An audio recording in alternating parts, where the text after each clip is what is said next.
Assalamualaikum warahmatullahi wabarakatuh. Waalaikumsalam warahmatullahi wabarakatuh. Maaf izin berdiri ya Bapak Ibu karena mukanya nggak kelihatan. Robbi israh li sadri wa yassir li amri wahlul 'uqdatam min lisani yafqahu qawli. Mohon maaf saya minta pakai mic karena dari pagi jam full. Saya dari pagi sampai jam 11 tadi. Kalau hari Senin Selasa saya full. Iya.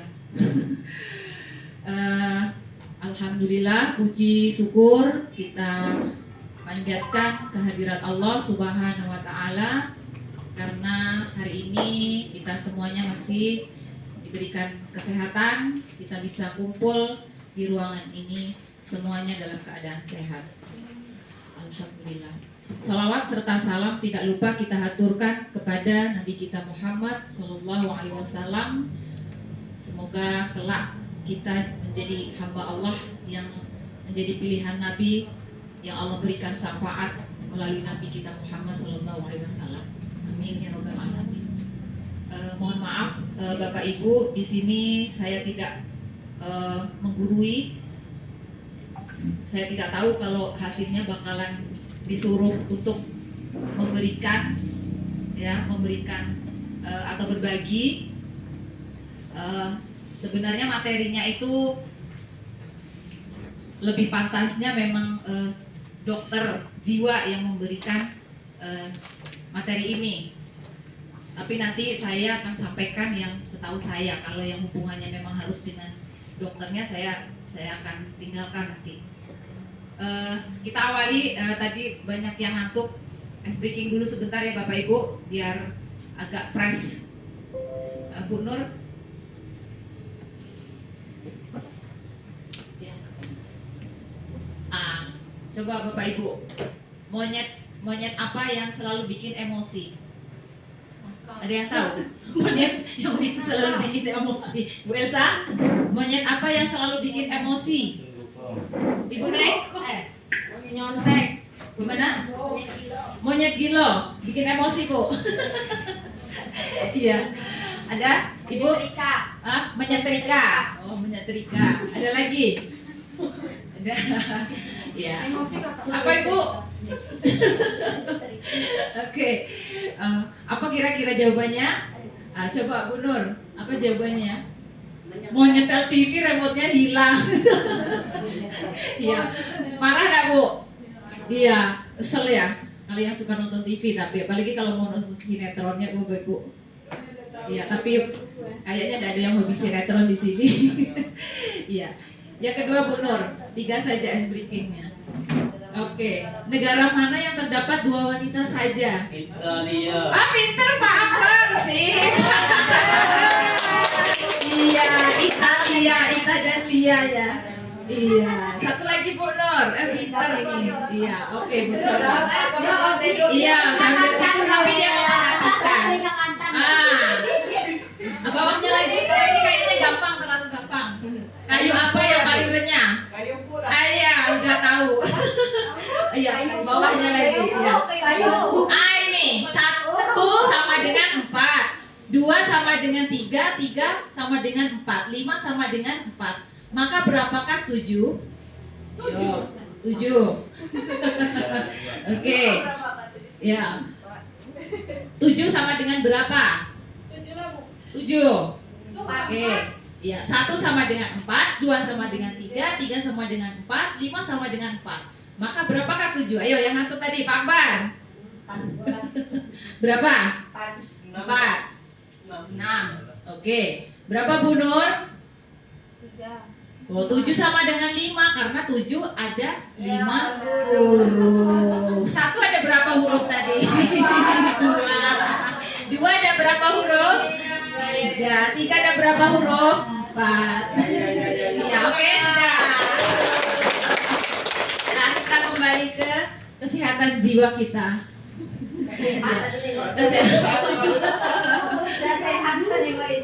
Udah sehat nengok ini. Ya, lah siang. Oke. Ini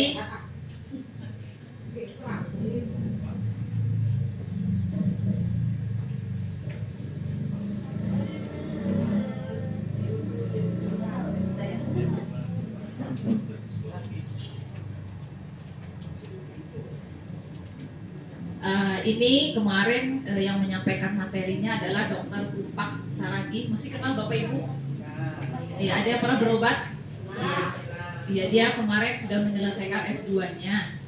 Jadi kemungkinan besar ini sambil promosi ya, promosikan karena dia sudah membuka di Rumah Sakit Tebo, membuka praktek khusus untuk yang yang kejiwaan. Iya.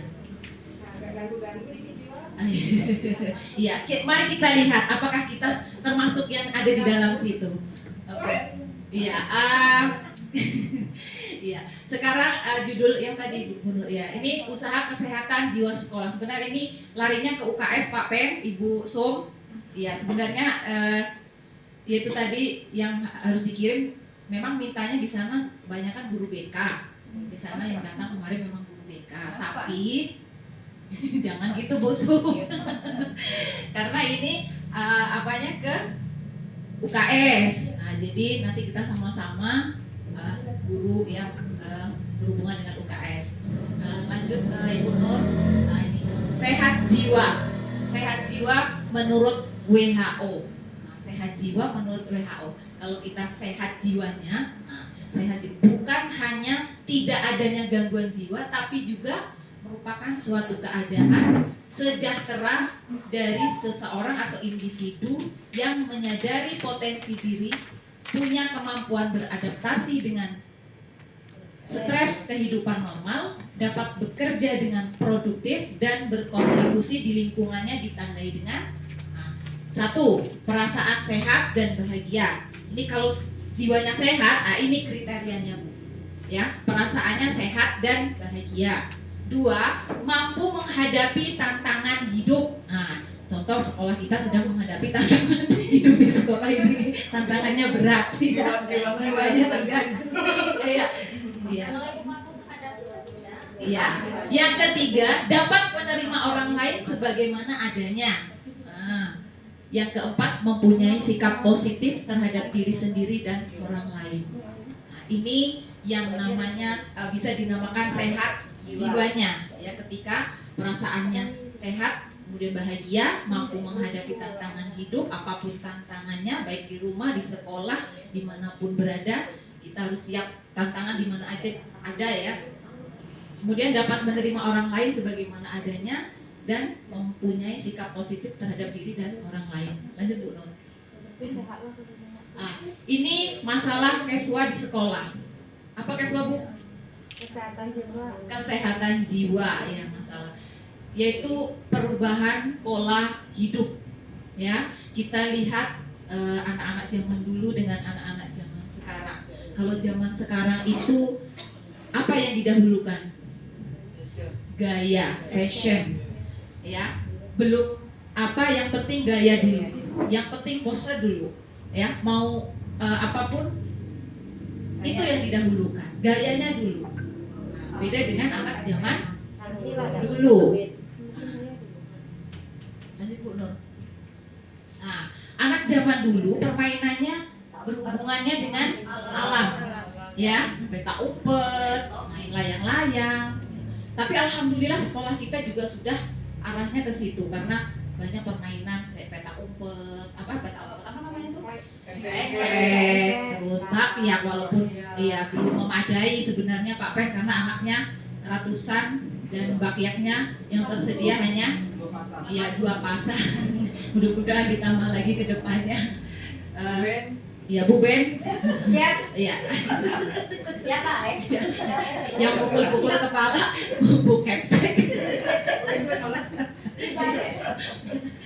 Iya. Beda dengan anak zaman sekarang Bu yang dihadapi di depan matanya setiap hari HP, laptop, apalagi yang orang tuanya.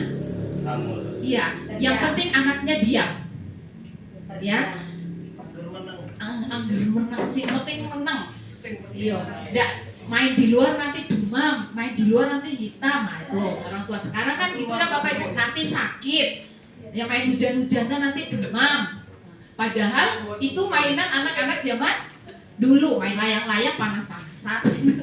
Iya, main apa mandi di sungai. Nah, ada zaman dulu tuh. Nah, sekarang ya jangan main mandi orang tua sekarang lebih itu anaknya udah pegangin HP selesai. Yang penting dia kerjaan mamanya selesai, mamanya juga main HP.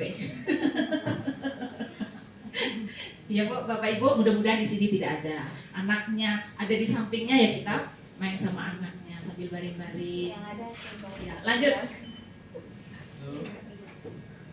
Ya, ini saya menyampaikan dari sana ya Bapak Ibu, jangan tersinggung, jangan merasa Bu Ayu ke saya nih larinya, Bu Ayu ke saya nih larinya. Saya juga di sana seperti itu Bapak Ibu. Dan saya harus menyampaikan itu, tidak tahu bahasa lain yang harus saya sampaikan. Ya Bapak Ibu mohon maaf sebelumnya. Ya apa? Iya, ini H-3 ujian nasional anak SMP ya, reaksi anak-anak. Nah, anak zaman sekarang. Kalau anak zaman dulu, pokoknya gue mau belajar biar bisa ngerjain soal UN. Pokoknya aku belajar, aku subuh-subuh aku bangun. Ya, ingat sampai berendam gitu. Saya, iya bener Bu, saya juga itu. Tapi ya itu walaupun nggak pinter-pinter gitu, tapi usahanya ada dulu. Ingat saya bener. Kalau anak zaman sekarang, ayo kita foto, upload foto dulu H-3 ujian ke sosial media. Bentar lagi saya ujian. Itu anak zaman sekarang, Ibu. Kemudian, cewek zaman dulu harta tidak penting, yang penting hatinya. Kalau cewek zaman sekarang, ninja prioritas, satria nomor 2. Tahu dah Bu? Iya. Iya. Berarti harta. Motor, motor. ya. Cowok pakai motor ninja nomor 1, walaupun wajahnya jelek. Motor satria nomor 2. Satria nomor 2. Ini yang gadis-gadis gitu nggak nih? Ayo yang gadis. Ayo yang gadis. Yo yang gadis saya ikut. Iya. Ada duanya pakai. Hati nomor 2. Yang penting ninjanya dulu. Duanya pakai. Alphardnya dulu gitu ya. Oh, Fiona ada ya di sini. Iya. Ini. Kalau di tahun 60-an ada anak yang nilainya rendah, yang dimarahin anaknya sendiri, atau ada perlakuan yang tidak baik dari gurunya atau apapun di sekolah yang dimarahin anaknya. Kalau zaman sekarang yang dikejar gurunya. Ada betet. Padahal sampai kena petet ya. Tapi kenyataannya Bapak Ibu sekarang ya kayak gitu ya. Mudah-mudahan kedepannya bisa diperbaiki lagi. Lanjut Bu Nur. Ini masalah kesehatan jiwa pada anak.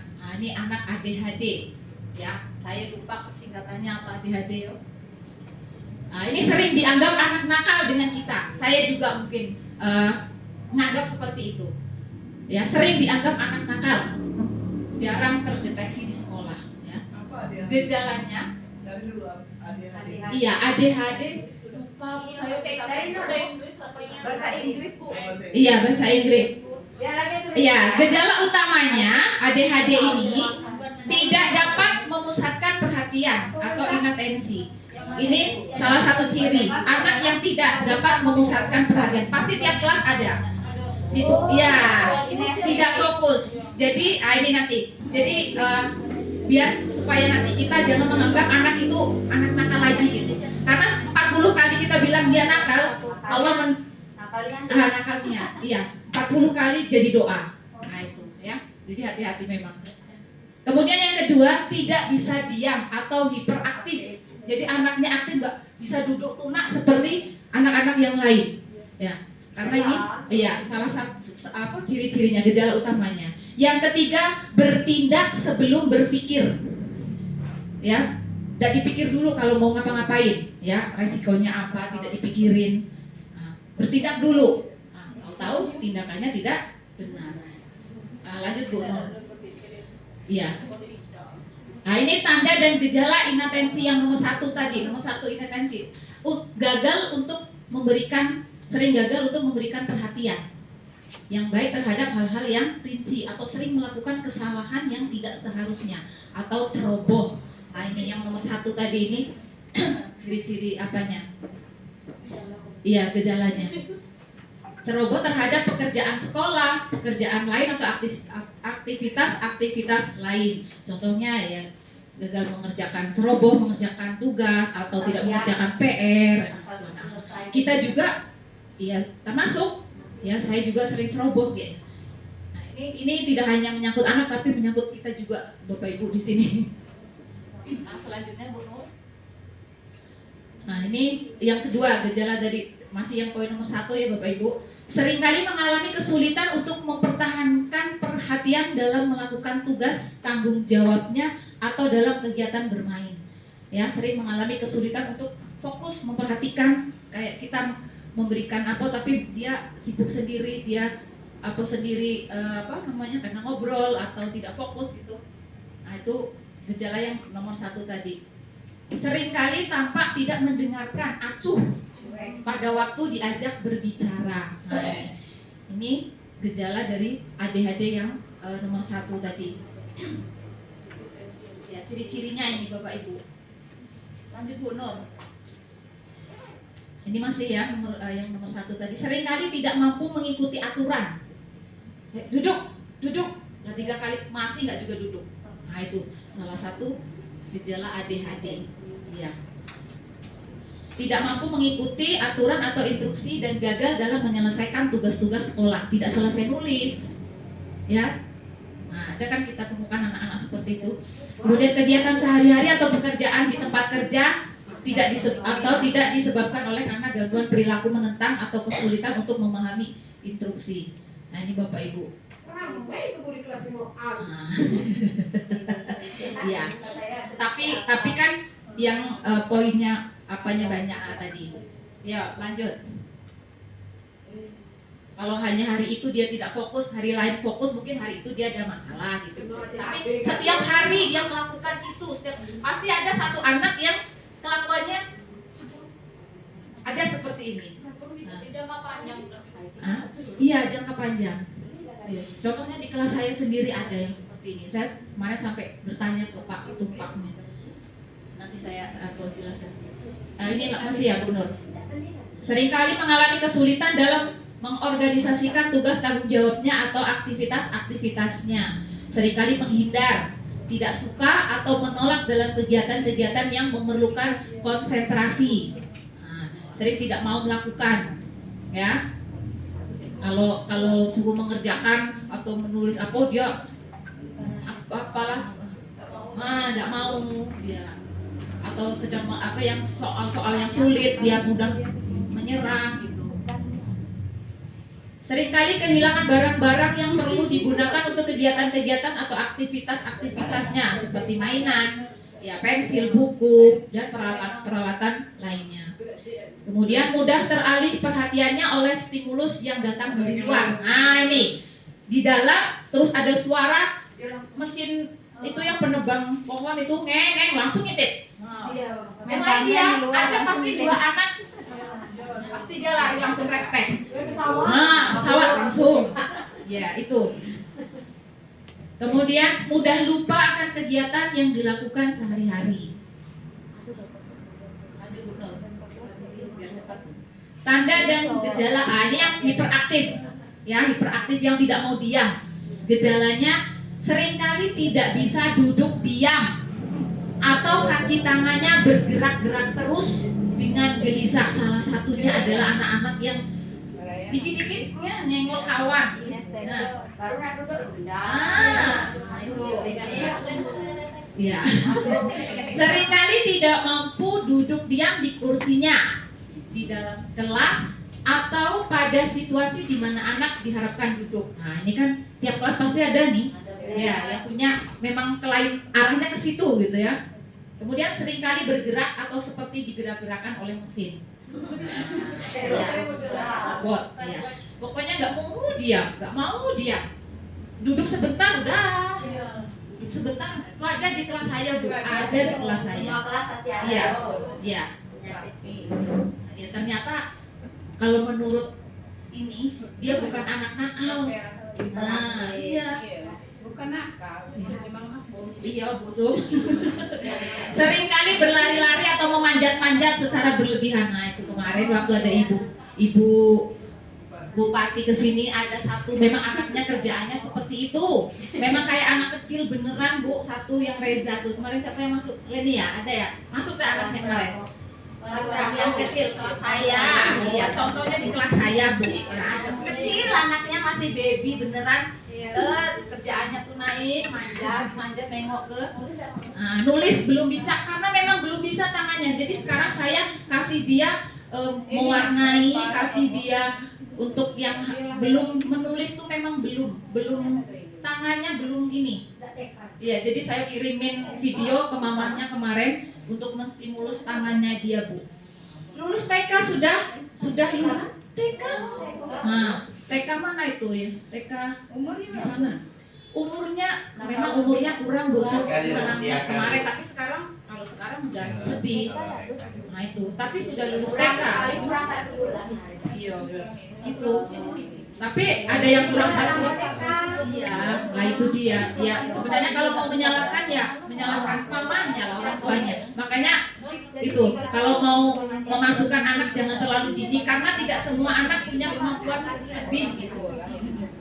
Kemudian seringkali mengalami kesulitan dalam bermain atau dalam kegiatan menyenangkan bersama yang memerlukan ketenangan.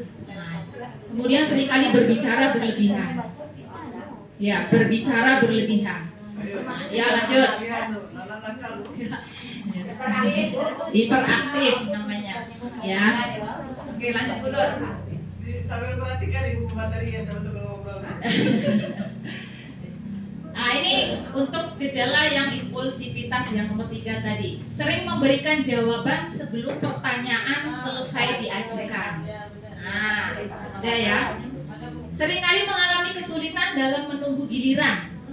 Dia mau di depan. Nah, nggak mau dia maunya di depan, aku nggak mau menunggu giliran. Nah, dia mau. Seringkali mengalami kesulitan dalam menunggu giliran, nggak sabar. Ya. Seringkali mengintrusi orang lain, misalnya dalam bermain atau berbicara dengan orang lain di sekitarnya. Orang lain belum selesai berbicara, dia sudah memutus. Nah, sudah memutus pembicaraan. Ya, impulsif.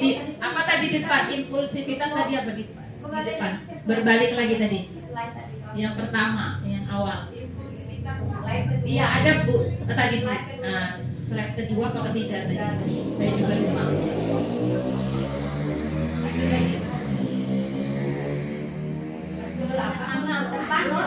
Depan.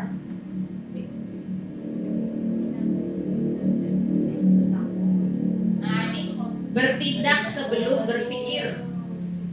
Ya.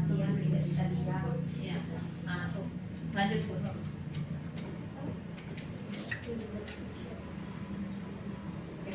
Nah ini remaja, ya resiko mengalami gangguan kesehatan jiwa. Nah remaja-remaja sekarang ini sehat jiwa gangguan jiwa itu bukan berarti gila ya Bapak Ibu, bukan berarti harus yang gila gitu, bukan Bu. Ya, jadi gangguan jiwa itu bisa berupa mengalami kesedihan,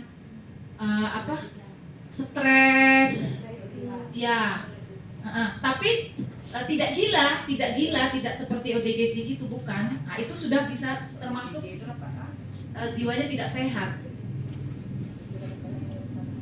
Yang masa remaja merupakan masa serba tanggung, masa peralihan. Nah, ini dari anak-anak ke dewasa, banyak sedang mencari jati diri.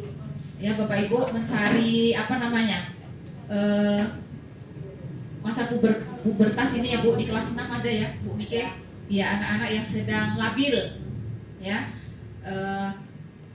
resikonya belum terlalu dipikirkan. Nah, yang penting melakukan ini, tapi resikonya tidak tahu kedepannya bakalan gimana. Dia hanya melakukan saat itu, tapi tidak berpikir akibatnya kedepannya.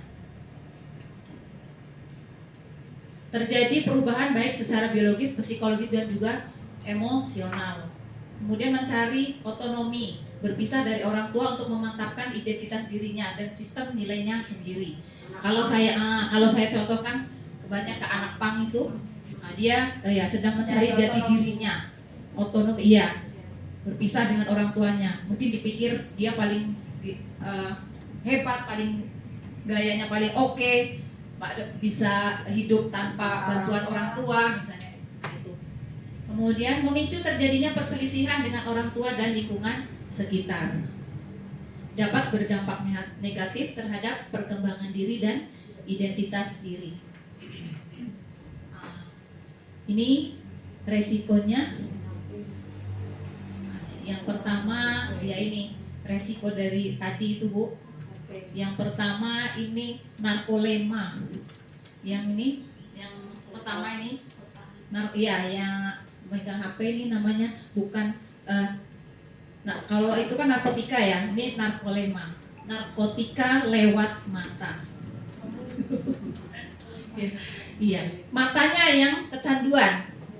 Nah, matanya yang kecanduan melihat film-film yang tidak jelas, kecanduan game. Kemudian tuh bisa larinya tadi ke Kemudian apa lagi, Bu Nur? Nah, ini narkoba. Kalau anak-anak sudah putus hubungan dengan orang tua, sudah pasti larinya banyak kan? Dia mau menyenangkan diri sendiri kan? Yang sesaat tapi judi online. Kemudian tawuran, seks bebas, ya. Kemudian merundung tadi, kalau menyakiti teman ya, membuli.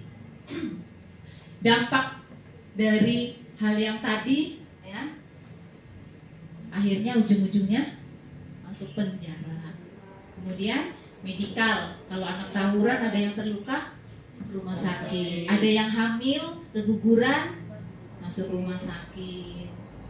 Kemudian ekonomi akhirnya itu tadi larinya ke judi. Sosial terkucilkan. Nah, ini dijauhi dari orang ya, Bu ya. Nanti Bu Nur. Nah, ini dampak kalau tadi dampak narkoba, sekarang dampak penggunaan gadget. Nah, ini masalah kesehatan fisiknya juga kena. Kalau gadget otomatis mata rusak, apalagi kalau anak yang masih di bawah umur ya. Kita yang sudah tua saja tambah rabun matanya, tiap hari HP, laptop. Kemudian kecanduan. Orang kalau sudah masuk gadget ya, menggunakan HP, pasti sehari nggak buka rasanya gelisah. Pengennya melihat ada pesan apa sih di WhatsApp, ada apa sih di sini, ya sehari aja nggak buka. Bisa, Bu? Bisa. Ketinggalan informasi. Ya paling tidak pembukanya tidak jangka yang lama. Nah, itu lama. Karena kalau kita pernah mungkin Bapak Ibu dengar ada yang pertama menciptakan ponsel ini, mereka membuat ponsel bukan untuk tujuan mereka bukan untuk yang penggunaan jangka panjang, hanya untuk apa sih? Ya, ada tuh Bapak, tapi saya mendengarkannya tidak terlalu apa. Dia hanya untuk yang sebentar sebenarnya, untuk yang penting. Tapi sekarang kalau sudah megang HP, sudah, maksudnya itu nyekrolnya lama gitu loh. Nah, bisa menghabiskan waktu berjam-jam gitu. Karena semua yang di dalam itu penting. Ya udah nggak bisa lagi. Ya ini berujung kehilangan segala prioritas waktu. Harusnya waktunya bisa, kalau kita mungkin Islam bisa baca Quran atau bisa kegiatan lain, nyuci piring. Bahkan sekarang banyak emak-emak yang nggak masak gara-gara main HP.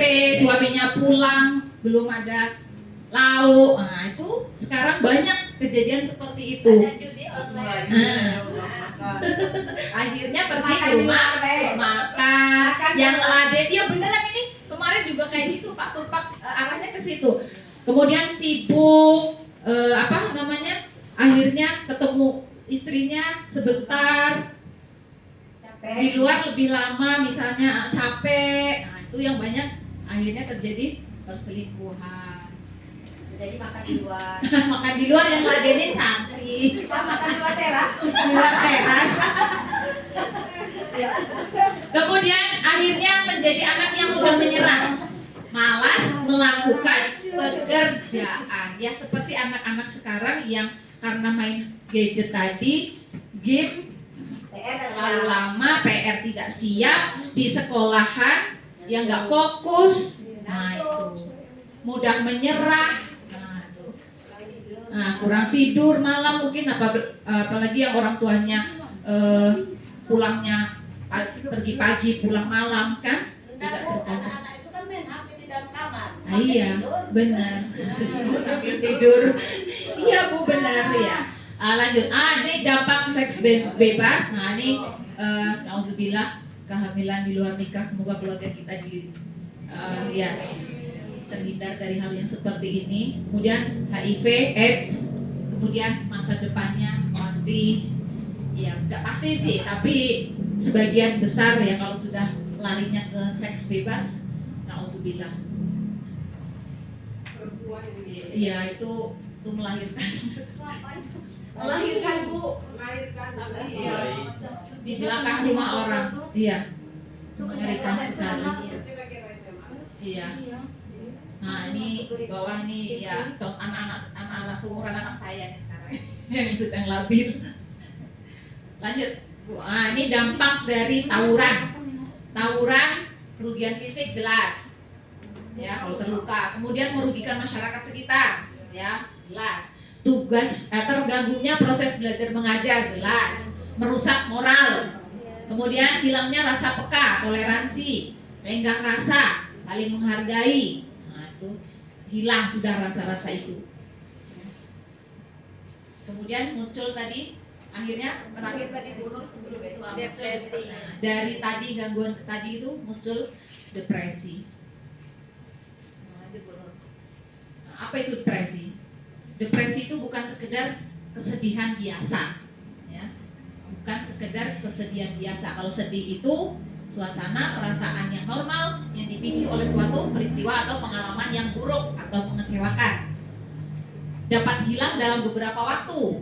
Nah, setelah keadaan membaik, datang dan pergi, bersifat sementara, dapat diceritakan alasannya. Nah, ini sedih. Tapi kalau depresi itu suatu gangguan mental kerap muncul tanpa pemicu yang jelas, sedih atau hampa setiap waktu. Dan depresi ini tidak hilang dengan sendirinya, butuh penanganan medis. Nah inilah kalau ada yang depresi ya, yang misalnya punya gangguan, misalnya nyeri kepalanya, sudah pergi ke dokter, sudah di scan, sudah diobati, tapi katanya nggak ada penyakitnya, tapi nyeri kepala terus menerus, katanya diguna-guna orang. Nah, tapi ternyata dia sebenarnya arahnya ke depresi. Ibu kok pandang saya? Enggak pemateri kan memang harus dipandang. Mana pula maksudnya ibu sama. Tadi ditengok salah, tengok salah. Lanjut Bu. Enggak saya tiga sakit Udah kepala. pede, Bu. Iya sakit kepala tuh pemateri.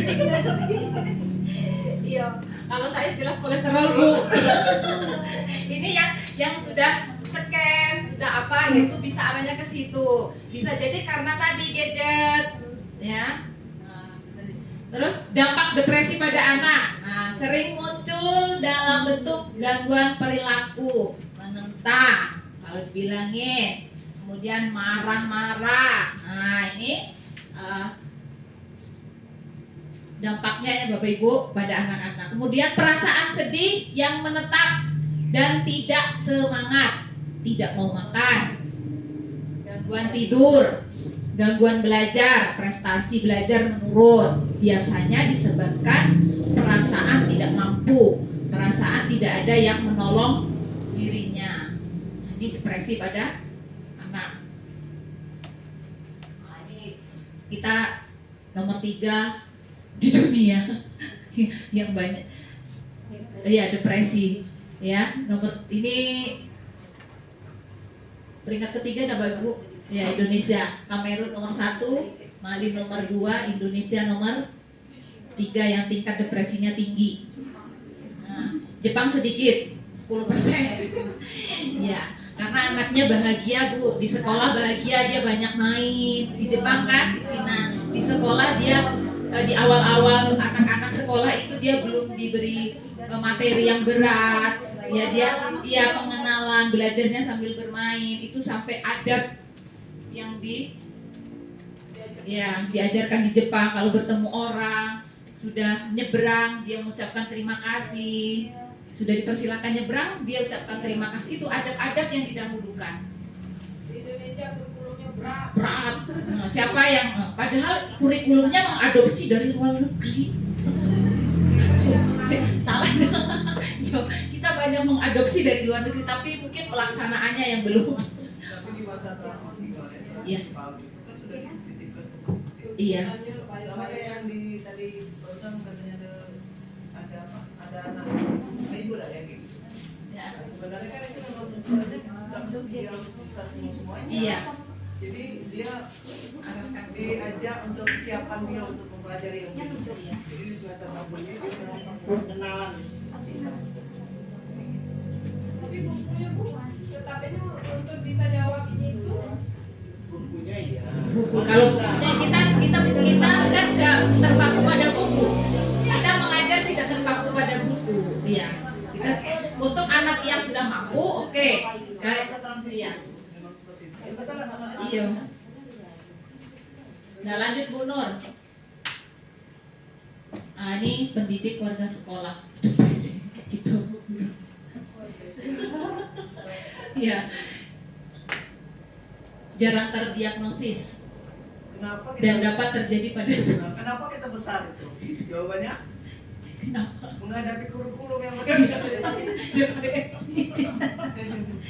kan kita tidak ngajar baik itu untuk administrasinya. Betul, iya. Iya, yang dirasakan kita itu dirasakan oleh di luar sana. Orang yang sering posting-posting itu, ibu apa yang sering dengan ini, ternyata dia juga sama punya masalah seperti itu. Dia hanya kelihatannya saja mereka kelasnya ya yang bagus yang ditampilkan. Sama keadaan kelasnya sama. Pencitraan gini kan. Iya, keadaan kelasnya di kelas 1 saya sampai japri-japri ibu ini muridnya berapa sih? Murid saya 41 Bu, saya 28 aja kewalahan. Terus gimana Bu? Apakah sekarang anaknya, sampai saya tanya Bu, apakah anaknya sekarang udah bisa baca semua? Belum Ibu. Kan? Iya, memang iya butuh proses. Dia jauh butuh proses. Tidak semuanya harus selesai dalam Iya, dalam waktu yang singkat. Ya, butuh proses. Ada yang karena kemarin yang Ibu Yetri bilang waktu ada acara di situ PAUD itu sampai kelas 2 SD itu masih PAUD. Wah, umur 2 SD itu masih termasuk PAUD. Maksudnya masih termasuk anak yang harus TK gitu. Iya, masih. Dan yang di atasnya juga masih harus dengan pembelajaran yang menyenangkan. Tapi yang di kelas 1 dengan kelas 2 itu memang masih harus seperti tindakannya PAUD. Jadi tidak mesti harus kekeh harus baca. Iya. Ya Bu, saya tanya Bu. Iya, Bu. Kalau kita jangan masa peralihan anak PAUD dengan TK itu, jadi gimana cara ngambil nilai anak Indonesia lapor? Kalau ditolak anak. Ibu misi kita kan memberikan soal kepada anak itu kan sesuai dengan tadi kemampuan anak. Kalau misalnya si ini sudah mampu perkalian, ini masih ke penjumlahan. Ya udah kita selesaikan di penjumlahan ini sampai dia bisa gitu. Kalau yang kurikulum sekarang seperti itu Bu, dia sampai penjumlahan ini. Dan pun kita nanti sampai kelas nanti kan dia semakin naik kan di kelas 2-nya mungkin dia baru nanti proses penjumlahannya bisa. Yang ini yang sudah bisa di kelas 2-nya nanti soalnya udah lebih berat kalau kita ngasih ke ujian. Iya, saya ngerti Bu masalah kayak gitu. Cuman misalnya kan kita mau memberikan materi soal dengan anak, tapi anak tidak dituntut untuk bisa membaca main-main terus. Gimana? Bukan main-main Bu, belajarnya sambil Iya, belajar sambil bermain. Nah, jadi anak itu kan tidak dipaksa untuk bisa membaca. Jadi gimana kita mau menerapkan pelajaran-pelajarannya sedangkan buku dikasih? Pengisian rapor pun nanti bingung juga. Ibu, berarti bunyi CP lapornya beda-beda ya Bu? Bunyi CP apanya? Di rapor kalau kayak gitu. Soalnya kan ada yang masih bisa Iya. dikali Soalnya kemarin yang Ibu Yatri bilang itu, kayak misalnya, kan ada yang bertanya tuh, Bu, apakah anak ini boleh tinggal kelas? Tidak boleh. Iya. Bu, anak ini nggak bisa baca loh, Bu, belum bisa ini, tidak boleh tinggal kelas. Iya. Nah. Maksudnya tuh berarti boleh gitu kan pas kita di pengisian rapor itu CP-nya tuh antara anak satu dan Ya, yang satu. kayak kita waktu kurikulum kemarin juga yang muncul cuma 2 di yang deskripsi. kan. Nah, Iya, Iya. yang maksudnya yang paling Nggak muncul rendah, yang sama. paling tinggi kan dengan yang paling rendah kan. Iya. Kalau sekarang kan enggak dos, itu maksudnya tuh boleh dah kalau misalnya kan di kayak Bu Neng tadi atau di bagian hija taruhlah menghafal surat gitu. Berarti kalau ini misalnya surat Anas, berarti anak yang ini CP-nya lain boleh gitu. Sudah al-falaq misalnya. kan kita diberi kebebasan. Sudah Ya, diberi maksud saya kebebasan berarti untuk boleh dirapor. Iya, itu kalau yang merubah saya tidak tahu, tapi kita kan memang diberi kebebasan untuk menyesuaikan. Itu tadi saya juga nggak paham sekali ke arah situ karena saya memang nggak, saya cuma dapat saya sampaikan gitu. Dan kalau mungkin ke arah situnya lebih ke Ibu Siti, ya ke lebih pemahaman ke arah situnya.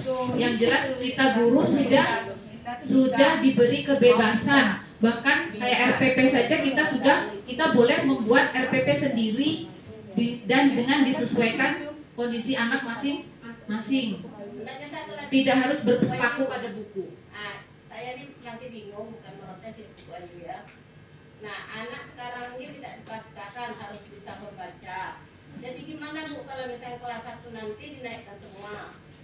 Sedangkan anak ini tidak mau membaca, tidak mau menulis, tidak mau, pokoknya di sekolah itu cuma duduk, main. Jadi nanti di kelas 2 dia berlaku seperti itu dinaikkan lagi, di kelas 3 berlaku seperti itu dinaikkan lagi, nanti sampai kelas 6 tidak bisa apa-apa. Ya itu Bu, ya itu tadi. Mungkin dia tidak punya kemampuan di situ, di menulisnya dia tidak punya. Mungkin dia punya kemampuan yang lain gitu. Nah itu tadi. Ya, kurikulum merdeka kan memang ya kayak kurikulum guru, potensi anak memang beda-beda gitu. Tidak boleh tinggal kelas. Dia harus tuntas dalam Harus itu tuntas. 2 tahun atau 1 fase. Membahas itu. Iya, masih dibahas. Iya, guru yang selanjutnya dengan anak yang itu tadi masih membahas yang itu di kelas. Iya, yang kekurangan dia membacanya. Dia nggak jangan selalu diberikan misalnya anak yang pintar diberikan tulisan yang sudah ini. Nanti dia diberikan yang tugas yang lain, misalnya dipanggil ke depan untuk membaca, yang lain menulis. Dia ya biasa saya kayak gitu Bu, ke depan menulis di depan, menulis tapi dengan yang masih acak gitu, maksudnya masih yang bukunya besar masih dia ini. Yang penting dia mau dulu. Ditunjukin ini B, kadang itu B, ini sudah ditunjuk besok lupa. Itu masih kayak gitu. Itu tugas kelas 2, kelas 3, kelas 4-nya kalau ada anak yang seperti itu tidak difokuskan kepada itu yang dari sana, dari pemerintah Ibu, bukan saya yang ini, karena kemarin dapat Ibu ya. Jawab pertanyaan dari Ibu siapa? Aliza. Bu Aliza dulu. Bu Aliza tadi katanya boleh CP-nya beda. CP kan satu CP. Cuma di dalam CP itu ada tujuan-tujuan yang kita kaitkan dengan pengembangan anak masing-masing. Iya, bukan. Nah, itu ya, Bu Aliza ya. Iya. CP ini tetap CP 1. Di TP-nya, TP dan ATP-nya itu yang kita ubah dan kita buat sesuai dengan kebutuhan anak. Makanya kita disuruh mendiagnosis karakteristik anak itu dulu. Ibu, yang dilapor tuh munculnya TP atau CP? Lapor saya belum ada lihat lapor. Aku yang dari yang Biar kita bisa kayak gini loh Bu, biar kita bisa fokus ke sana gitu, kita Semangat belajar. pelajaran kita kayak gitu. Nah, kita gini aja. Ya, di situ kan kita di pelajaran itu diferensiasi itu fungsinya. Dan setiap fase itu ada pembahasan 3 tahun atau 2 tahun yang dipakai. 2 tahun. Iya, satu Ini fase. langsung menjawab ini ya. Jadi kita tak usah khawatir anak-anak yang tidak bisa baca, karena kita buat prosesnya sama seperti yang dulu. Yang sudah ya. Jadi jangan takut seperti itu. Ibu tidak usah takut nanti disalahkan guru kelas 2. Nah, makanya kita ada fase. Nah, di fase A itu tadi, nah ibu hanya melaporkan ke atas yang ke kelas 2-nya, anak ini belum bisa ini, pengembangan belum bisa ini. Nah, jadi nanti tindakan itu diberlakukan lagi di atas seperti itu sampai anak itu siap. Nah, yang kenapa? Terus nilainya apa yang kita pakai? Nah, nilai itu kan deskripsi kemarin. Munculnya deskripsi tidak? Ada yang nilai. Nah, ada yang nilai. Nah, nilai mungkin kita bisa nilai dari yang lain, Bu. Mungkin dia sering menunjukkan sikap yang bagus, kerapiannya dia, atau dia pas disuruh ke depan, atau kepedulian dengan teman. Nah, itu makanya bedanya pendidikan yang dulu dengan sekarang. Kalau dulu kan matoknya ke nilai. Nah, kalau sekarang ini dari proses dia belajar, proses dia bersosialisasi. Apalagi ini masa transisi. Nah, masa transisi itu memang masa di mana dia harus melihat kesiapan belajar anak. Nah, ada orang tuanya. Ini yang harus diluruskan, masalah orang tua yang kadang-kadang beranggapan di TK ini harusnya targetnya anak harus malu nanti, harus bisa baca, harus bisa ini, harus bisa itu. Nah, itu yang sekarang dihindari, Bu. Jadi Ibu tidak usah takut seperti itu, tetap naik. Tapi gini, Bu, catatan yang anak itu dinaikkan dengan catatan tadi, catatan supaya guru kelas yang di atasnya bisa nyambung. Oh, anak ini tidak bisanya di sini. Nah, jadi jangan lagi ditekan anak harus kayak gini, harus kayak gini. Ya, kesiapan dia belajar itu salah satunya kayak anak di kelas Ibu itu ada anak yang buka polisi dia buka yang itu.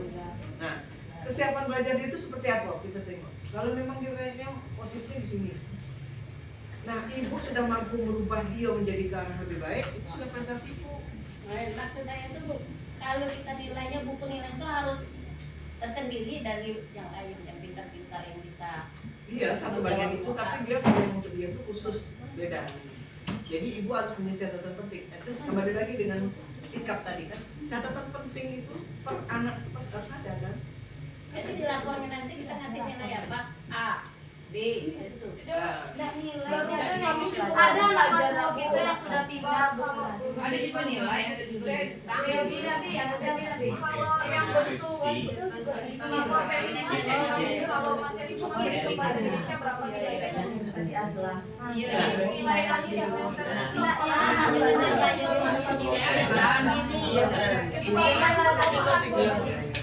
Biar udah gitu dulu ya. Yang jelas kita tolong ke guru kelas 1 untuk tidak memperlakukan seperti kemarin lagi. Bagaimana caranya supaya melihat si anak itu betah tinggal di dalam kelas, betah belajar, terus dia mampu beradaptasi dengan lingkungannya. Ibu tidak punya target untuk supaya anak tuh bisa baca, menulis dan berhitung. Ya, tidak dititipkan target seperti itu. Nah, tapi tetap diarahkan ke sana, Bu Su. Maksudnya tuh benar kata ibu ini, tapi bukan target utama, Bu Su. Membaca menulis itu bukan target utama. Ya. Nah, Kalau dulu kan kita harus target kelas 1 harus bisa baca. Syarat naik, baca, bisa membaca, nulis bisa menulis dan berhitung bisa berhitung. Gitu. Tetap target tapi bukan target utama gitu, Bu Su. Masih ada Jadi yang ulangannya Bu Wayu tidak perlu kita ulangan, ngambil nilai. ulangan, Bu, tapi itu tadi kalau ya itu tadi perlakuannya yang berbeda. perlakuannya berbeda. Ada ulangan. Ulangan tetap, Bu. Ulangan Cuma gini, tetap soalnya contohnya, misalnya soalnya yang untuk anak yang pintar sudah ibu tulis di situ. Pertanyaannya ada banyak yang nggak bisa baca, yang nggak bisa nulis, kan dia isi apa? Nah, tapi harus nanti akhirnya harus naik semua nilainya. enggak gini, Bu, maksudnya. Untuk itu nanti Bu, ini lah kalau satu ya. Soal yang untuk itu, untuk anak yang pintar, ibu buatlah tulisan seperti itu. Anak itu bisa baca dan selesai. Nah, untuk anak yang tidak bisa tadi, kita bacakan. Kita bacakan. Yang kita lihat di situ nilainya respon dia, paham nggak dia dengan pertanyaan kita nih? Paham ya? Dan tiba-tiba dia bisa jawab. Nah itu tinggal ibu lagi mau nah itu baik target nilainya yang menjadi acuan. Gimana Bu Elsa, sampaikan aja Bu Elsa. Itu Bu Bayu, kalau ini kan Ibu Dwi kan sudah ada rapor. Gimana kalau kirim saja di grup, jadi guru-guru yang lain pun bisa melihat, oh kayak ini cara ngisinya, oh seperti ini besok keluarnya. Dulu udah pernah saya kirim. Pertama kali saya ngirim. Ini kirim awal yang kita kirim ulang. Barang itu kan lah itu. Kata Ibu ini dari Bu. Tapi kan kita nggak mau bilangin kayak gitu rapor kita rasanya nggak dari kursi. yang ada. Masih banyak kalau memang kita mau pakai versi itu ya boleh kita pelajari bersama gitu kan. Kayak gitu. Kirim lagi ulang. Ini rasanya itu ya Bu, soalnya masih ada yang harus disampaikan dari sana. Bapak Ibu itu Mungkin kita tidak pembahasan hari ini tidak membahas itu dulu. Cuma karena membahas ya Iya. pertanyaan. Tapi itu nanti kita bahas dengan lain waktu. Ini karena kita mau ke sini dulu. Iya. Lanjut Bu. Ini tadi yang sebenarnya ini lebih ke apa ya, Bapak ke ya ke dokternya.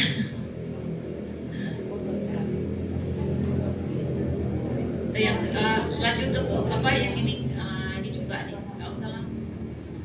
Pola Bu Bayu. Ya nggak tahu nih apa. Kalau ini ya bahasa Ah, iya. dokter nih. Kalau yang tadi itu apa efeknya tuh? Yang mana? Depan lagi. Oh yang depan. Ini. Efeknya sedih. Efeknya sedih, hilangnya minat dari depresi. Ya, yang tidak nampak kadang-kadang ya Bu, yang kalau yang nampak dia mungkin murung apa segala macam ya. Sedih, hilang minat. Iya, tidak bertenaga, tidak bersemangat, isolasi sosial. Kemudian kognitifnya rendah diri, konsentrasinya kurang, daya ingatnya menurun, kemudian ragu-ragu, rasa bersalah, kemudian muncul ide untuk bunuh diri. Kemudian fisiknya psikomotor menurun, kemudian fatigue itu apa Ibu? Saya enggak ini. Ya, ada yang tahu Bu? Gangguan tidur, gangguan nafsu makan, kemudian seksualnya juga menurun, cuek. Apatis, nah cuek ya. Kemudian gangguan somatik. Ini dari sebulan dia gejala dari depresi. Lanjut Bu Nur. Lanjut lagi. Itu gangguan nafsu makan. Ini depresi dan penyakit fisik. Nah ini orang yang depresi, ya Depresi dari dulu sendiri depresi. paling tinggi larinya malah ke TBC Bu. Kok bisa ya? TBC. Banyak mikir. Tekanan hati cinta. Ya paling tinggi kayaknya. Karena apa, orang depresi itu kan biasanya itu yang ke di luar itu ya, yang TBC itu kan ke arahnya ke ini ya. Tekanan hati cinta. Ya paru-paru, mungkin ya dia yang merokok apa, jadi biasa merokok satu kali, kalau depresi jadi sebungkus mungkin 2 bungkus sejam. Nah, itu aja. Terus narkoba ya mungkin yang dimakan itu kan. Kemudian HIV AIDS itu nomor 2. Stroke, nah kanker, kemudian diabetes, hipertensi. Nah itu. Ini akibat yang bisa ke fisik kita ya, dari depresi itu. Nah, jadi nggak usah depresian ya Bu. Ya. Kalau sekarang ini kayaknya stroke ya. Iya sekarang stroke Stroke dan kanker. Kantong kering. Mungkin ini ya. Oke. Ya lanjut Bu Nur. Nah ini tadi yang sudah saya bahas, nyeri otak, sudah sudah pemeriksaan sampai ke scan apa segala macam, tapi tidak ditemukan penyakitnya. Ya mungkin dia dikiranya dia misalnya anak ini diguna-guna lah segala macam. Tahu-tahu sekali ke dokter jiwa dideteksi, kemudian ternyata dia mengalami depresi. Lanjutlah Bu Nur. Ini nggak tahu Bu Nur. Nah, itu ibu yang ada dokter yang di dalam Pak Tumpak itu, dokter Tumpak. Ini juga tadi sudah. Ya, lanjutlah Bu Nur. Siapa pula Hah? Depresi menyebabkan ambang nyeri rendah. Nah, nyeri menyebabkan pelepasan serotonin dan menyebabkan timbulnya pikiran pesimis, membuat perhatian terhadap nyeri meningkat dan nyeri yang dirasakannya juga menjadi meningkat. Kemudian mengganggu kemampuan PK mengatasi PX mengatasi nyeri. Udah kurang paham. Ya. Nah, yang itu HPS itu udah bisa saya jelasin. Bukan spesialis. Iya, bukan spesies. Ini di otak ini Bu, di otak. Otak kita kan di sini. Nah, sering nyeri di bagian belakang tapi udah kelewat. Kalau kolesterol tentu Bu sudah terdeteksi ini kolesterol enggak, darah tinggi enggak, terus di kepala sudah di-scan enggak ada apa-apanya gitu tapi terasa nyeri setiap hari gitu. Depresi ya. Nah, ya dia mengeluh punya keluhan nyeri gitu. Ya, lanjut. Cemas ya. Lanjut lah. Ayo bipolarnya di apa ya sama itu. Ada artis apa? Marshanda dulu ya apa ya? Yang kena bipolar itu ya, yang Sanda. ya. Sudah sehat sekarang. Iya, sekarang sudah tapi kena penyakit lain. Lanjut Bu Nur, nanti kita ke itu langsung. Ini masalah kesehatan jiwa menyebabkan emosi tidak stabil.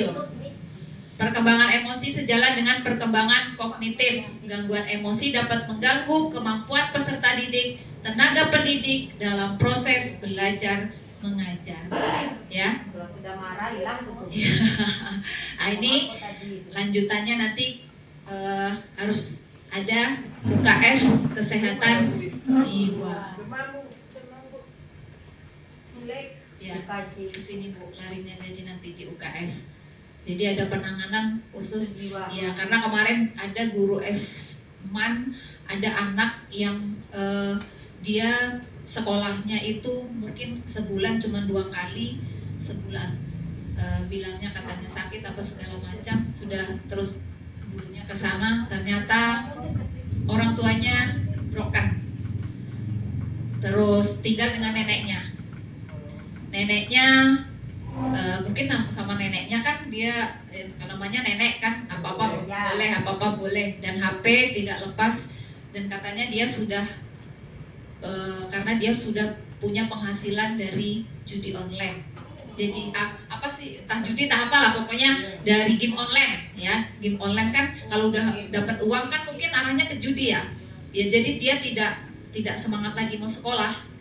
Jadi tidak mau lagi sekolah karena sudah punya penghasilan sebulannya 3,5 juta kalau tidak salah. Ya, seperti yang terjadi sama anak kita dulu, Pak Pen siapa? Yang udah lulus dulu yang bohong itu loh, yang ketahuan main game itu juga tuh udah punya penghasilan dulu tuh. Yang kelas 6 siapa? Egi. Iya, Egi itu. Motor tuh. Iya. Nah, dia juga kejadiannya iya seperti itu karena dia ternyata punya penghasilan dari game online itu. Nggak tahu caranya bagaimana. Nah, itu yang menyebabkan dia kecanduan itu tadi. Iya, lokal saya. Padahal Bu Wahyu orang tuanya Mampu, orang tuanya kaya. Nah, tapi mungkin yaitu dia mendapatkan uang, punya kebanggaan tersendiri, tapi tidak tahu efeknya, tidak tahu dampak ke depannya. Nah, sudah selesai dah Bu Nur? Belum ya? Oh ini Pak Pen, usaha kesehatan jiwa Bu Som. Karena UKS. Iya.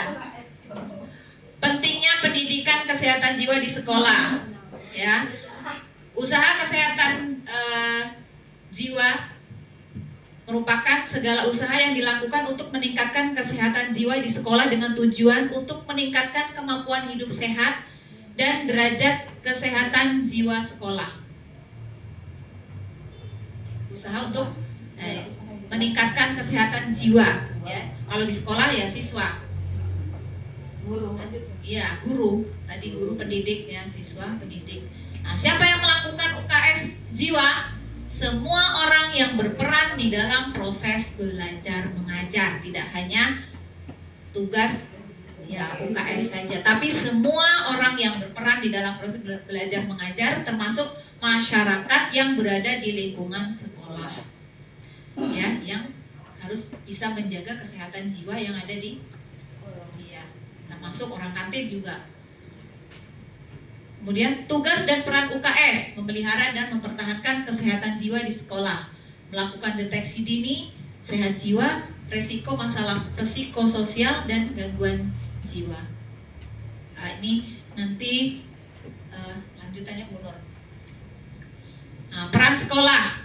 Nah, ini peran sekolah yaitu pertama deteksi dini. Yang kedua, dengan melakukan deteksi dini ini tidak kalah penting dilakukan kepada seluruh peserta didik, tenaga kependidikan, dan seluruh warga sekolah dengan cepat dan bersifat massal. Kedua, dengan melakukan deteksi dini kondisi kejiwaan, maka pihak sekolah dapat menentukan treatment apa yang hendak diberikan sesuai kondisi psikis peserta didik. Yang ketiga, memberikan intervensi dini berupa psikoedukasi dan konseling oleh guru dan konselor sebaya serta pembinaan dan konseling kepada keluarga. Bila terjadi permasalahan yang tidak dapat ditangani di sekolah, peserta didik dapat dirujuk ke puskesmas atau rumah sakit. Koordinator deteksi dini kesehatan jiwa awal dan deteksi kesehatan jiwa berjangka. Nah, ini nanti ada lanjutannya Bu. Kita guru semua ditugaskan untuk mendeteksi ini. Siapa yang memerlukan perhatian untuk di screening? Nah, ini kalau ada yang menemui gejala-gejala seperti ini Bu, sakit kepala kronis, gangguan tidur, tadi ya lemah lesu, gairah menurun, nyeri sendi dan otot, sesak nafas. Tidak ditemukan kelainan fisik tetapi sering mengeluh sakit. Ya, hasil lab normal. Yang saya bilang tadi Bu, hasil labnya normal. Ya Bu Do, hasil labnya normal. Tapi tidak kolesterol kata Bu Do, tinggi tidak, tapi pusing. Kedua, sering berobat berulang kali dengan banyak keluhan. Nah, banyak keluhan, sering berobat. Keluhan sakit berganti-ganti dan beraneka ragam. Hari ini sakit perut, besok sakit kepala. Oh, Ibu. Mudah emosi. Nah, sulit tidur, sering mimpi buruk. Kemudian sering tidak masuk sekolah atau bolos. Nah, mungkin kalau kita guru tidak kerja, ya, malas kerja. Malas enak di rumah lah, malas. Prestasi sekolah menurun. Nah, kalau kita mungkin guru prestasi kerjanya menurun karena malas tadi. Jelas menunjukkan gangguan jiwa atau perilaku. Ini yang jelas-jelas ya. Lanjut Bu Nur. Ini yang perlu penanganan screening ya Bapak Ibu. Screening kesehatan jiwa, mendeteksi dini siswa-siswi yang mengalami masalah kesehatan agar segera mendapatkan penanganan sedini mungkin, serta tersedianya data atau informasi untuk menilai perkembangan kesehatan peserta didik. Kapan dilakukan screening? Nah, penjaringan dilakukan setahun sekali. Nanti untuk siswa kita itu diminta dari kelas 1 sampai kelas 6 semuanya per kelas, semuanya ya, untuk mengisi data yang dari pusat. Ini data ini nanti hasilnya kayak kita kemarin waktu corona, tes swab, hasilnya iya dari Setelah dites kami depresi. Iya, nanti tahu gurunya. Kalau ini ke siswanya dulu Bu, gurunya belum. Tapi bisa. Itu karena ada jenjang umurnya. Bisa, gurunya bisa. Ada jenjang umurnya nanti Bu. Alat ukur yang digunakan itu, ini namanya Bu. Apa Bu Dea namanya tuh? Bahasa ngomongnya apa ini yang ini? Strength difficult questionnaire. Iya, kayak kuesioner, ngisi kuesioner gitu. Nah, tapi nanti siswa kita harus jujur mengisinya. Tidak boleh takut, tidak perlu bohong, karena kalau berbohong nanti ya hasilnya keluarnya berbeda. Terus nanti ditangani pula akhirnya kan nanti kalau dia ngisinya salah kan, padahal dia nggak seperti itu. Lanjut Bu Nur. Ini tugas Mas. Lanjut Bu Nur. Terima kasih. Itu Bapak Ibu. Oke. Kita lanjut ke tugas guru masing-masing. Wali kelas terutama. Pusing Bu Daw? Karena sudah menyangkut wali kelas, kerjaan kemarin belum selesai, tambah lagi datang baru. Ya, bukan ini Bu, yang apa, yang Google Form tadi, yang Google Form. Ini Bu, coba buka tadi yang satu yang untuk 0 sampai dari depan Bu, dari link depannya, dari awal kembali. Dari buka link awal. Nanti Bapak Ibu tugas guru wali kelas masing-masing. Kalau yang belum bisa membaca muridnya, mungkin bisa dibantu dengan orang tuanya nantinya pada saat mengisinya. Kalau yang sudah bisa kayak kelas 4, 5, 6, kelas 3 udah masuk ke sini belum? Udah belajar ini? Sudah. Untuk kelas 3, 4, 5 mungkin nanti wali kelasnya bisa membantu Ibu Nur untuk melakukan itu di ruangan ini. Karena itu diminta laporannya, laporan ini langsung ke pusat. Nanti hasilnya, dan yang kemarin ini yang di MAN ada masalah ini tadi sudah melakukan screening, gurunya sudah melaporkan tuh ke tinggal nunggu hasilnya. Berapa tingkatan apanya mungkin nanti jadi tahu apakah harus cukup ditangani hanya memanggil orang tuanya atau harus memang anak ini harus penanganan ke rumah sakit jiwa. Kayak ADHD tadi ternyata Bapak Ibu setelah saya tanya itu adalah bawaan lahir kata dokternya. Anak yang ADHD tadi yang hiperaktif, yang impulsif. Jadi kalau cuman menyampaikan ke orang tuanya itu tadi, karena gangguan jiwa itu bukan hanya gila, gangguan jiwa. Jadi anak tersebut bisa ditangani oleh dokter jiwa dengan pemberian obat yang bisa menenangkan dia, menjadi dia lebih bisa menerima gitu. Tapi kita gangguan jiwa itu asumsi gangguan jiwa itu dengan orang tua. Dengan orang tua tuh yang perlu kita ini Bu. Jadi nanti apabila ada yang ditemukan seperti itu, jadi mereka tidak malu untuk pergi menangani anaknya ke Merubah mindset. Merubah mindset itu.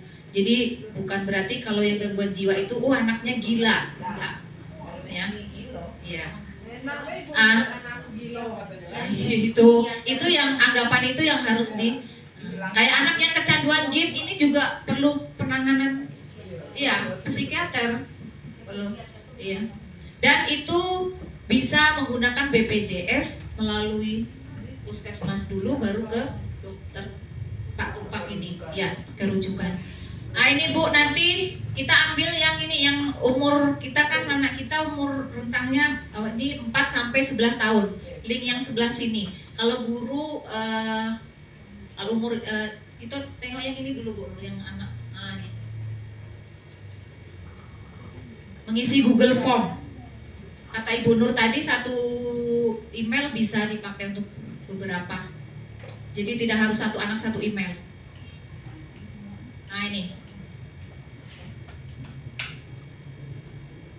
Ini yang harus diisi sama anak-anak. Kalau yang kelas 3 mungkin bisa dia membaca sendiri. Kalau yang kelas yang 3 mungkin bisa dibantu. Kelas 3 kan mungkin belum memahami pertanyaan. Kita aja yang orang tua kadang-kadang diberi pertanyaan. Soal-soal itu kan kita enggak paham juga. Menurut kita soal gampang. Gampang di kita, di anak. Sama kalau kita, jawabannya susah. Sama, saya ngasih pertanyaan ke ibu. Menurut ibu susah, karena saya udah tahu jawabannya. Saya menganggap dia ini mudah. Karena saya udah tahu jawabannya. Sama dengan kita. Anak gitu aja nggak bisa. Ya padahal memang nggak tahu, nggak bisa gitu. Nah, kalau dibuat berikutnya bisa Bu. Nah, ini data anak yang harus dipersiapkan, ada mungkin nanti ke wali kelas, ke orang tuanya. Kalau tidak ada kakak, tidak ada nik, pakai NIS. NISN. Iya. Siswa. NISN atau NISN? NI, nomor induk siswa. Siswa berarti NIS baik kan? NIS. NISN. NIS ya, NIS ya, NIS berarti. Kalau jika tidak ada nik, kalau ada nik lebih apa ke nik, tapi kalau tidak ada, kalau apa? Kakak. Ya. Kemudian ya, karena ada tanggal lahir, nomor telepon orang tua. Sudah Ibu bawahnya. Nah ini harus diisi. Nah itu kenapa pakai nik? Itu nanti kalau juga nanti kamu punya permasalahan, nik itu kan sudah connect dengan BPJS. Itu maksudnya. Jadi nanti datanya langsung Nanti pilih puskesmasnya, puskesmas Muara Tebo. Bisa pakai nik atau seperti ini. Iya, ada cari Bunur Muara Tebo Bunur. PKM Muara Tebo, bawah lagi Not. PKM atas lagi, atas. Nah tuh PKM Muara, iya. Jangan pilih yang lain Bu, nanti masuknya datanya ke tempat lain. Nah tuh. Nah, ini harus diisi semua. Kalau nggak diisi semua nggak bisa berikutnya.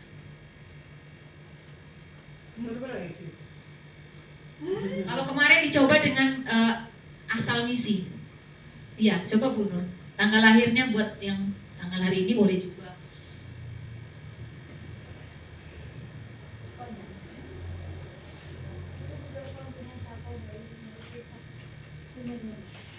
Cuma mau lihat pertanyaan, bentuk pertanyaannya. Anak kita kelas tinggi tuh 11 tahun ya Bu Mike. 11 12. Kalau 12 berarti harus ke sana. Soalnya yang ini rentangnya 4 sampai 11. Yang di tengah. Taruh ada tabel 11 contohnya. Iya. Biar kita tahu. Yang kirim Dan nengok berupa pertanyaan. Nah, apakah Anda sudah pernah melakukan screening? Belum, jawabannya Bu. Jangan pernah nanti karena belum pernah. Nah, ini pertanyaannya.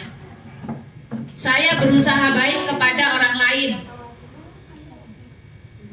Nah, saya peduli ya perasaan mereka. Oh itu kasusnya selama 6 bulan terakhir. Iya, 6 bulan terakhir.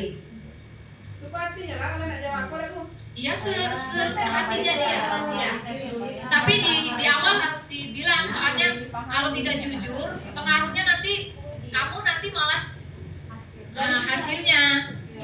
Bu Ayu dari Harus jujur lah kita harus terbaca gangguan jiwa atau apa hasilnya dari kita Bu? Hasilnya saya belum tahu Ibu Mary. Berarti kan orang saya bisa baca sama Ah? harus bisa Iya, iya nanti bisa dilihat. Kita bisa melihat Ibu, tapi dari soal ini dia Sama isi bayar tuntas.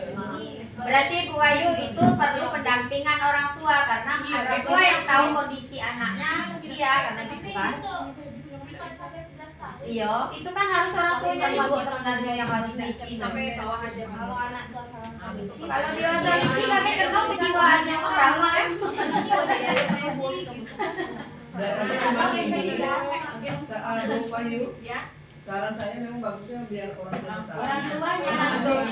Pendataan itu siapa tahu sudah di screen seperti itu ternyata anaknya bermasalah. Iya. Nah, sudah nanti berhadapan dengan susah. Orang tuanya yang susah nanti kalau dia harus ke sini Bu Ayu kita suruh anak tuh ngisi. Ternyata orang tuanya keberatan berdasarkan isian anaknya kan. berarti dikirim linknya aja ke grup, nanti didampingi orang tua untuk mengisi ini dengan jujur mengisinya, tidak boleh asal mengisi, memang dari hati anak karena itu. dampaknya ke Ya. kejiwaan. Bu Wahyu sebagai pemateri sebelum membagi link kasih dulu Kata-kata pengantarnya Bu Ayu. ini fungsi link. Kemarin itu mau katanya orang puskesmas mau ngasih, tapi sampai sekarang belum datang, nanti saya tagih ya. Bu Ayu, Iya. kalau lebih baiknya kita juga harus tahu misalnya sekian persen anak yang menjawab seperti ini deskripsi hasilnya gitu kan. Tidak ada. Kalau kita bagi-bagikan ternyata anak memang asal isi dan orang tuanya juga udah paham, berarti nanti tercatat di pusat, oh anak ini banyak yang mengarah ke depresi semua karena nggak tahu maksud yang dijawab ini. Ya nggak tahu buku ini saya juga nggak Ini Karena pemahaman soal Tapi ini juga tidak bisa kita serta merta gitu. iya itu. Jadi apakah Jadi perlu kita sosialisasikan dulu. Iya. Nah, ini siapkan undangan. Lagi set ke Google kelas. Kita panggil per fase aja. Pasti deh. Atau Tidak, Bu. contoh Iya. deh. Pasti baik.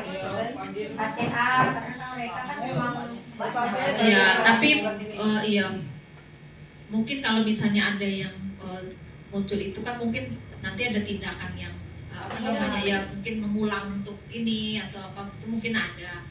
Maksudnya sekedar menyampaikan mereka tapi tidak Iya. berdampak yang lain. Iya. Survei Ya, itu tidak masalah. Yang jelas sekarang tujuan utamanya kalau misalnya ada itu ya mungkin Google Formnya kemarin katanya punya pusat. katanya langsung ke pusat. Kan kalau sebuah pusat kan pasti terbaca di Kementerian Kesehatan ya. Iya. Menteri Kesehatan berarti. Atau ini program Kesmas saja gitu kan. Untuk survei gitu kan. Berarti tidak dampak ke anak itu besoknya. Survei kalau sekedar dia minta untuk data survei dia gitu kan. Besok saya tanyakan. Iya. Ke mamanya Pingko Bu. Nah, bagusnya juga memang ditanyakan itu Ya. dampaknya. Kalau Iya. memang itu dampaknya cuma sekedar pendataan mereka baik. Masalah kita kasih. Iya. Tapi kalau ada tindak lanjut di situ, Iya. itu yang tadi kita akan boleh main-main. Pak Kalau nanti perlu dari mama hasil pikir kita panggil. Ya Bu, ya Dia yang membantu. ya nggak mengatasi. Iya. Pematerinya Pak. Orang tuanya ada di sini. Mungkin di sini juga nanti. Iya. Pematerinya dokter Tumpang. Kenapa Bu? Ya, Nah, kita sebagai orang tua gitu, nah kita di dalam ini Ya, kan itu. kita disuruh di sini juga besok kan anak kita. Ternyata anak kita sudah ngisi, kita dampingin, terbaca di Menkes sana. Nah anak kita dikena yang jiwa. Nah payah. Depresi. Dan itu lagi gangguan jiwa itu kan banyak ada yang depresi, ada yang ini tadi kan kesehatan jiwanya kena di situ. Udah, Bu, oke. Kita menanggapi positif aja. Iya. Karena gini, setiap manusia, Kryptonian di dalam ini pun pasti ada gangguan jiwa. Gangguan jiwa itu berupa kayak Tak depresi dia tadi. sering sedih dan karuan. Iya. Ternyata termasuk juga Termasuk ke situ gitu nah. Jadi alangkah bagusnya kalau kita menanggapi positif baik. Iya. Iya lah Bu, nyong isi Iya, kan RW. bisa. Hah? Itu linknya langsung ke Menkes Ibu Ayu.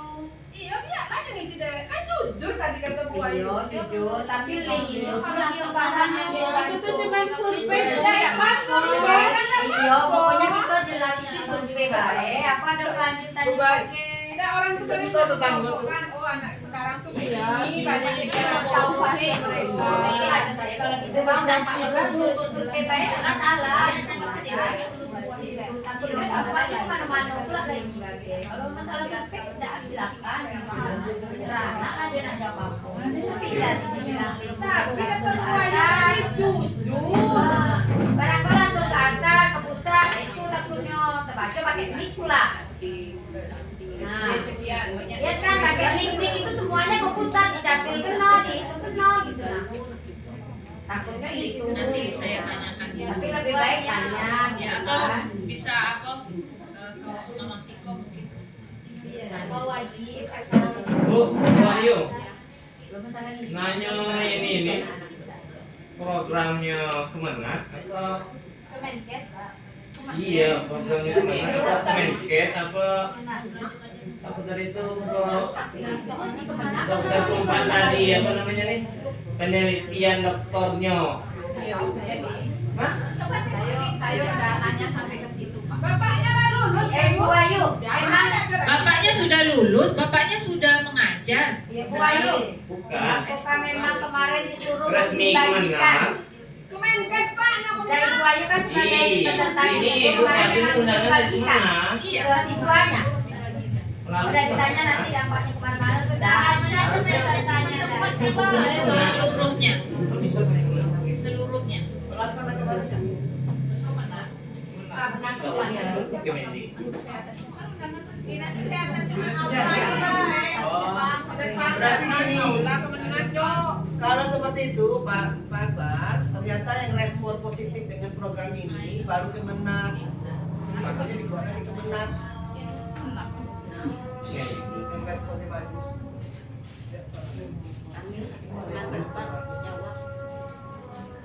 Iya. Mungkin.